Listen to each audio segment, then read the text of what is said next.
नमस्कार, मैं अर्चना गुप्ता आप सभी का न्यूज वन इंडिया में बहुत स्वागत करती हूँ। संभल हिंसा पर योगी सरकार सख्त है और दंगाइयों को सबक सिखाने वाली है और इसके लिए उपद्रवियों के पोस्टर सार्वजनिक स्थानों पर लगाने की तैयारी है। साथ ही नुकसान की भरपाई के लिए इनसे वसूली भी की जाएगी और जरूरत पड़ने पर इनाम भी घोषित किया जाएगा। इस बीच संभल हिंसा को लेकर जैसे जैसे जांच आगे बढ़ रही है वैसे वैसे नए खुलासे हो रहे हैं। ताजा खुलासा भीड़ को लेकर सामने आया है। असल में ये हिंसा न केवल सुनियोजित थी बल्कि इसमें संभल के बाहर के उपद्रवी भी शामिल थे। पुलिस की हिरासत में ऐसे कई लोगों की पहचान हुई है जो शाहजहांपुर और मुरादाबाद से संभल पहुंचे थे। सवाल अब ये उठता है कि आखिर बाहरी लोग वहां क्या कर रहे थे। अगर हिंसा तात्कालिक प्रतिक्रिया थी तो बाहर के लोग वहां क्या कर रहे थे। साफ है कि इस हिंसा को फैलाने की तैयारी पहले से और इसके लिए भीड़ जानबूझकर जुटाई गई।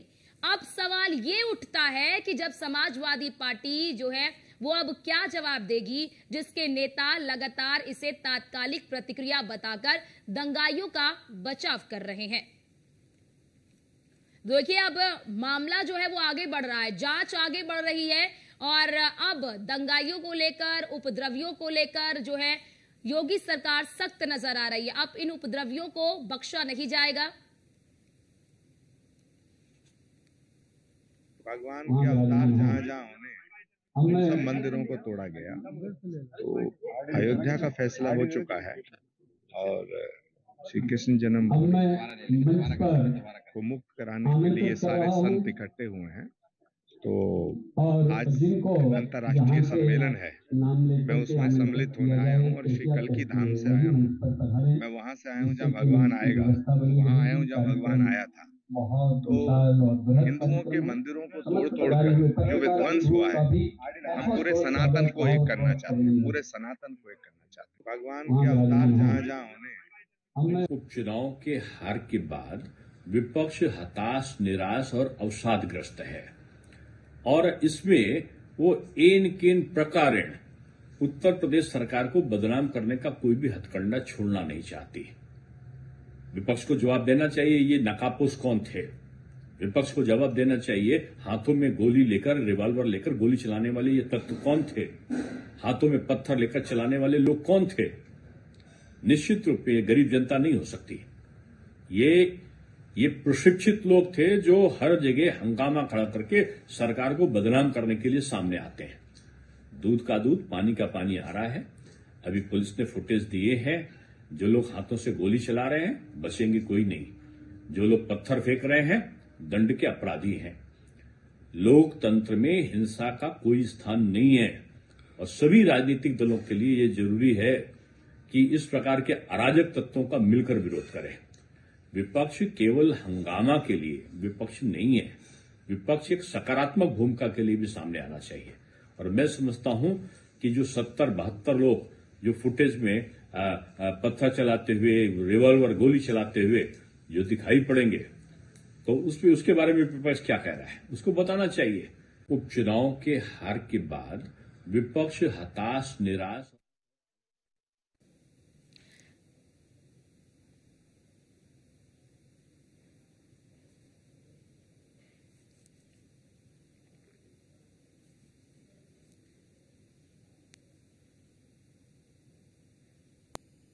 और आज इसी मुद्दे पर चर्चा करेंगे और हमारे साथ हमारे खास मेहमान जुड़ चुके हैं। थोड़ी देर में हमारे साथ खेमचंद शर्मा नेता बीजेपी के जुड़ेंगे। मेजर आशीष चतुर्वेदी नेता सपा के हमारे साथ जुड़ चुके हैं।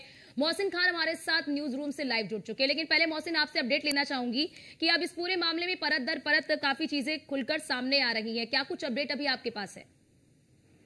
देखिए, बिल्कुल जाहिर तौर पर अर्चना, अब संभल इस प्रकरण में एक के बाद एक परतें खुलती जा रही हैं और जिसमें कई सनसनीखेज खुलासे हो रहे हैं। जिस तरह से सीसीटीवी में साफ तौर पर जो एक फुटेज जारी हुई है उसमें दिखाई दे रहे हैं कि किस तरह से नकाबपोशों ने खुद को बचाने के लिए जो वहाँ सीसीटीवी लगे थे उन सभी सीसीटीवी कैमरों को तोड़ा गया है।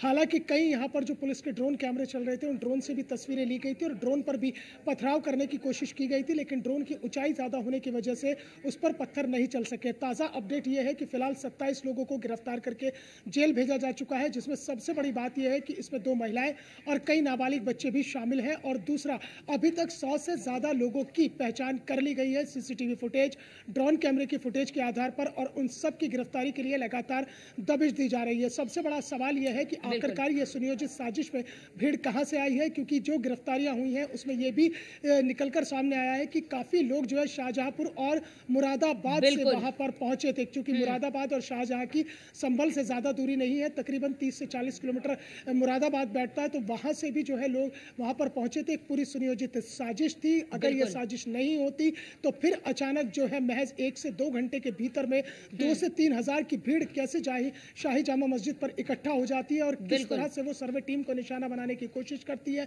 पुलिस प्रशासन के ऊपर पथराव होता है, फायरिंग होती है, और उसमें जो है 3 लोगों की मौत भी हो जाती है। और इन मरने वालों के बारे में भी ये जांच में निकलकर सामने आया है कि ये शाही जामा मस्जिद से तकरीबन 3 से 6 किलोमीटर की दूरी पर रहते थे। दूसरी एक और बड़ी अपडेट यह है कि 1 दिसंबर तक संभल जिले में बाहरी व्यक्तियों के प्रवेश पर रोक है, चाहे वो नेता हो चाहे जनप्रतिनिधि हो। ठीक है। और मेजर आशीष जी, अब आपके पास आना चाहूंगी। हमारे संवाददाता मोहसिन घटनास्थल पर गए, वहां पर चीजों का मुआयना किया और उन्होंने तमाम जानकारी दी। मेजर आशीष जी, आप सभी कह रहे हैं, आपके नेता ये कह रहे हैं कि तात्कालिक प्रतिक्रिया रही, लेकिन अब जो खुलासे हो रहे हैं ये हो रहे हैं कि जो भीड़ वहां पर पहुंची थी वो संभल के अगल बगल के जिलों से पहुंची थी। तो अगर तात्कालिक प्रतिक्रिया होती तो तात्कालिक प्रतिक्रिया में इतनी बड़ी संख्या में इतने दूर से लोग कैसे पहुंच जाते? देखिए, एक समझने वाली बात यह है कि वहां पर जो मुस्लिम बाहुल्य क्षेत्र है, वहां जो आसपास जितने भी रहने वाले हैं उसमें अधिकांश लोग मुस्लिम धर्म के अनुयायी हैं। तो वो सब लोग आसपास ही रहते थे, काफी हद तक वहीं से लोग आ गए होंगे। लेकिन सवाल तो यही है ना कि ये लोग आए ही क्यों थे वहां। सवाल यही तो है कि ये लोग वहां आए क्यों थे, इनको वहां आने क्यों नहीं दिया गया, इनको वहां आने की आवश्यकता क्या पड़ी, ये 2 सवाल। मेजर आशीष जी, ये मान तो रहे ना ये लोग आए कैसे, सुनियोजित नहीं था तो ये आए कैसे? या आप भी मान रहे ना ये सुनियोजित तरीके से हुआ है? आप मान रहे ना ये तात्कालिक नहीं बल्कि ये सुनियोजित है? नहीं, देखिए, कुछ चीजें तो जो लोग आए होंगे, जो आम लोग हैं, भले ही जो पत्थर चलाने वाले होंगे वो तो सुनियोजित तरीके से अपनी कार्रवाई कर रहे होंगे, लेकिन जो आम लोग हैं जो वहां अगल बगल रहते हैं वो तो जब उन्होंने वहां कुछ देखा होगा, हंगामा देखा होगा या जो भी देखा होगा कि पुलिस इतनी क्यों लगी है, क्या हो रहा है, तो लोग देखने के लिए वहां आ गए होंगे। ये तो एक स्वाभाविक। अच्छा, मुरादाबाद से इतनी जल्दी आ जाएंगे और उसके बाद शाहजहांपुर से इतनी जल्दी आ जाएंगे? अगर कोई हो सकता है वहां अगल बगल आया हो, किसी के यहाँ आया हो, वहां से आया हो, या फिर कोई जो पत्थरबाजी हुई है वो तो सुनियोजित लगती है।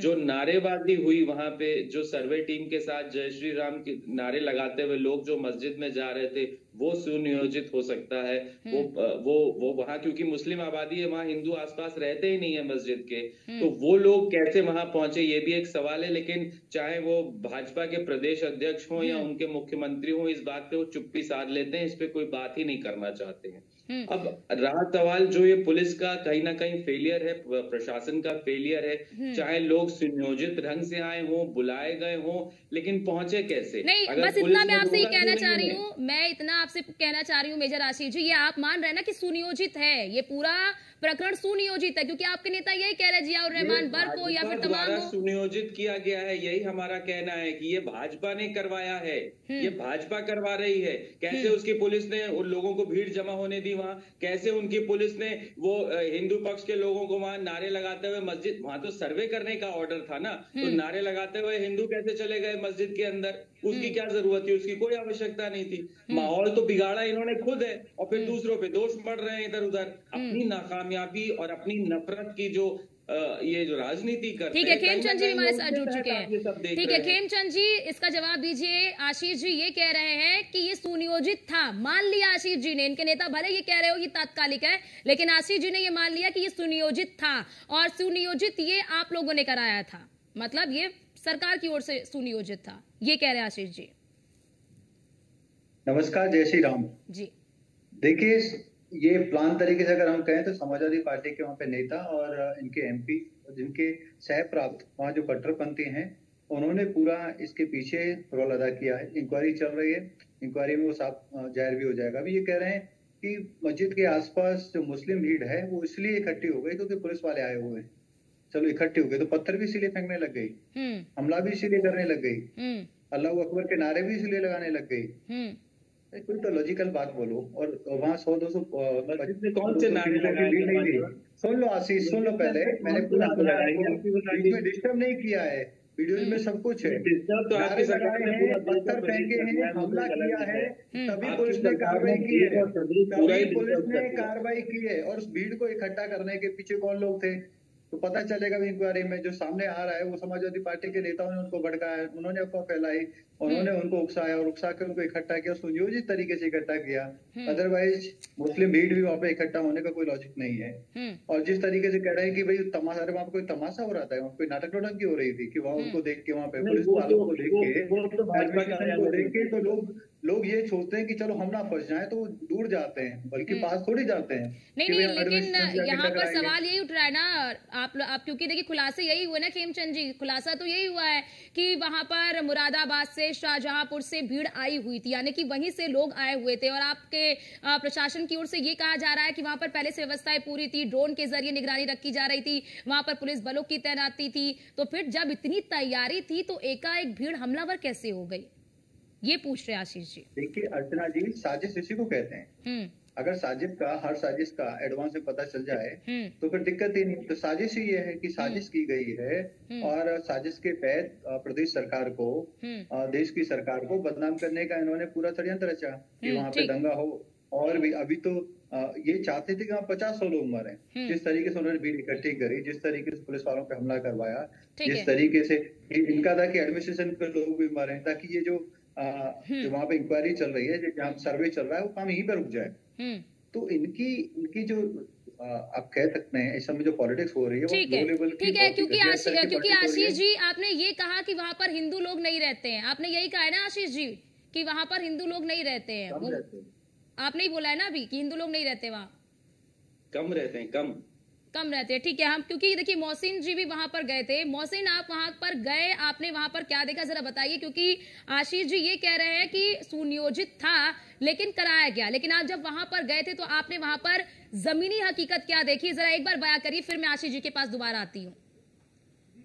देखिए अर्चना, बिल्कुल जाहिर तौर पर मैं भी मेजर आशीष को सुन रहा था, वो तमाम तरह के कह रहे हैं कि हिंदू वहाँ पर कम रहते हैं। तो शायद मुझे लगता है कि मेजर आशीष वहाँ की भौगोलिक और वहाँ की जो आबादी है उससे शायद वाकिफ नहीं है। जो शाही जामा मस्जिद कोट गरवी रोड है, उसके दाहिने तरफ में जो मेन बाजार को रास्ता निकलता है कोतवाली थाना क्षेत्र में, क्योंकि चंद कदमों की दूरी पर ही कोतवाली है और उसके पास ही मेन बाजार निकलता है, जहाँ पर मिक्स पॉपुलेशन है, यानी कि मिश्रित आबादी है। और दाहिनी तरफ से जब निकलकर हम मेन बाजार की तरफ जाएंगे तो वहाँ अच्छी खासी हिंदू आबादी है। और अगर मेन बाजार में निकल कर आते हैं तो मेन बाजार में भी अच्छे खासे वहां पर जो हिंदू समाज से लोग आते हैं, हिंदू समुदाय से लोग आते हैं, वहां पर उनकी दुकानें हैं। और सबसे बड़ी बात अर्चना ये है कि वहां पर जो हिंदू मुस्लिम जो आपस में जो बाजार के अंदर जो व्यापारियों में एकजुटता है, जो उनका प्यार है, इसमें वो देखने के लिए मिलता है। दूसरा, उन्होंने एक बात कही कि जय श्री राम के नारे लगाते हुए टीम वहां पर पहुंची है। जरा सोचिए, जो एडवोकेट कमिश्नर है, जो उसके अलावा जो सर्वे टीम में जो है सरकारी जो महकमे से लोग आते हैं, उन्हें अपॉइंट किया गया था, डीएमएसपी वहां पर मौजूद थे।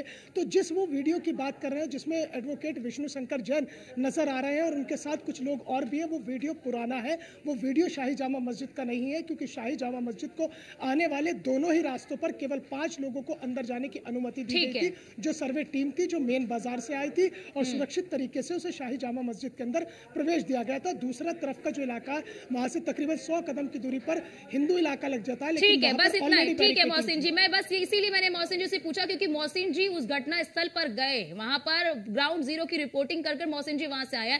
आशीष जी, अब आपने सुन लिया मोहसिन जी को कि किस तरह से वहां की भौगोलिक स्थिति क्या है।